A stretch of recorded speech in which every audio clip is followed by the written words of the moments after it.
जिसको हम भारतीय संस्कृति बोलते हैं, बृहत्तर भारत बोलते हैं, उसकी सीमाएं कितनी व्यापक थी। यदि आप पहले के इतिहास को उठा करके देखें तो दुनिया का ऐसा कोई कोना नहीं जहाँ पर भारतीय संस्कृति न पहुँची हो। स्वीडन का अंतिम शिखर पहुँच जाइए, स्कंद के पुत्र के नाम से स्कैंडिनेविया कहलाया, और उसका जो बिल्कुल अंतिम शिखर है जहाँ से आर्कटिक शुरू हो जाता है, वहाँ पर उपासना का जो स्थल है उसे उपसला कह करके पुकारते हैं। कश्यप ऋषि के पत्नी हुई दिति से दैत्य हुए, दनु से दानव हुए, और जो दनु है उन्हीं के नाम पे डैन्यूब रिवर पड़ी। जब वो नीचे की तरफ आई तो रमणी से रोमानिया बन गया, ऋषि से रशिया बन गया, और नीचे आए तो कंधार गांधार में बदल गया, अफगान अफगानिस्तान में बदल गया।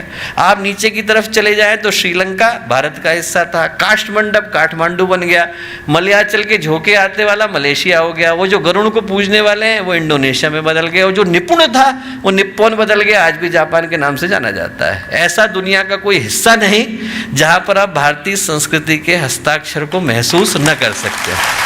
और इतना बड़ा देश, इतना बड़ा विश्व, इतनी बड़ी संस्कृति, इतने बड़े पदचिन्ह, यदि बड़े से बड़ा क्रिटिक भी होगा वो कहेगा कि चलिए अपने मन से कह रहे हैं इन बातों को, इतना तो मानेगा कि गुप्त वंश भारत में निकला, इतना तो वो भी मानेगा कि गुप्त वंश के समय में बृहत्तर भारत था, इतना तो वो भी मानेगा कि जो गुप्त वंश की अंतिम सीमाएं थी वो अजरबैजान को छूती थी, अग्नि देवता का मंदिर था, आज भी 2400 साल पुराना मंदिर है, आतिश शाह के नाम से जाना जाता है। आप अंदर प्रवेश करेंगे तो 2600 साल पुराना मंदिर, जिसको यूनेस्को ने कल्चरल हेरिटेज कह करके पुकारा है, यहाँ से 5 घंटे की फ्लाइट है, तब जा करके आप वहाँ पहुँचते हैं। प्रवेश करते समय में लिखा हुआ है ओम गणेशाय नमः, ओम सरस्वती नमः, अग्नि देवता का मंदिर है।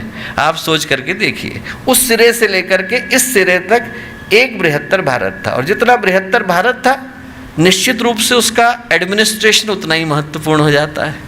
न केवल सिविल एडमिनिस्ट्रेशन महत्वपूर्ण था बल्कि आर्मी का एडमिनिस्ट्रेशन महत्वपूर्ण था। सिविल एडमिनिस्ट्रेशन में आज की तारीख में जितने शब्द प्रचलन में हैं उनमें से ज़्यादातर गुप्त वंश समय की प्रशासनिक व्यवस्था से निकल करके आए।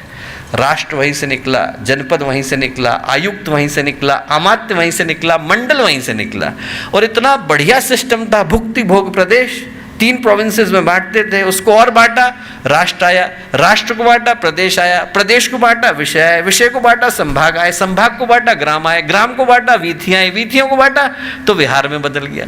एकदम ऊपर से लेकर नीचे तक की सिविल एडमिनिस्ट्रेशन की एकदम सॉलिड व्यवस्था थी।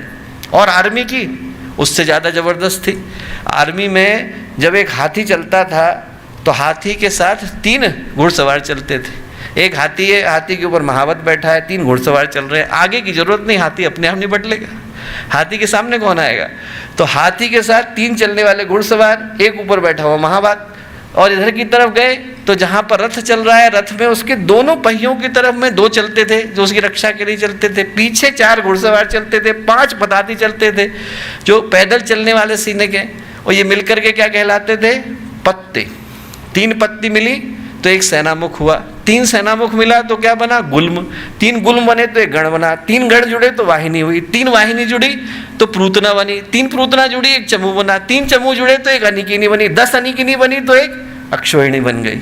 एक अक्षोहिणी के अंदर में 3,71,790 तो पैदल चलने वाले सैनिक हुए, 1,09,350 घोड़े हो गए, 21,780 हाथी हो गए। अब आप सोच के देखो, महाभारत के समय में कौरवों के पास 11 अक्षोहिणी सेना थी, पांडवों के पास 7 थी, कितने लोग उस मैदान के अंदर रहे होंगे। इतनी सॉलिड व्यवस्था भारत में एकदम अंतिम से लेकर के ऊपर तक की व्यवस्था उस समय में दी गई। और यदि हमें भारतीय प्रशासनिक व्यवस्था को देखना है तो उसका इससे बढ़िया उदाहरण हमें देखने को नहीं मिल सकता जितना गुरुदेव ने शांति कुंज के अंदर गायत्री परिवार के अंदर बनाया।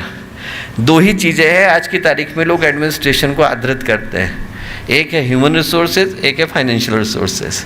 फाइनेंशियल रिसोर्सेज के लिए 10 पैसा प्रतिदिन हर व्यक्ति दे, 3 रुपये महीना होता है, हर व्यक्ति के अंशदान से पूरा गायत्री परिवार चल जाता है।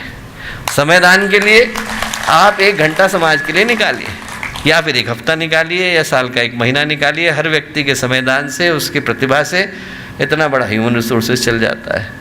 वो जो व्यवस्था है वो भारतीय चिंतन, भारतीय संस्कृति के इतने गहरे भाव के साथ आई कि यदि उसका सही सम्यक पालन न केवल भारत में हो बल्कि पूरे विश्व के अंदर हो, तो आप विश्व को पल भर में बदलता हुआ देख सकते हैं। अगर आपको हमारी यह वीडियो पसंद आई हो तो इसे लाइक करें, कमेंट करें और शेयर ज़रूर करें। और हमारे YouTube चैनल ऋषि चिंतन को सब्सक्राइब भी कर लें और साथ ही बेल आइकन को भी दबाएं ताकि आपको आने वाली सभी वीडियोस की नोटिफिकेशंस मिलती रहें। धन्यवाद।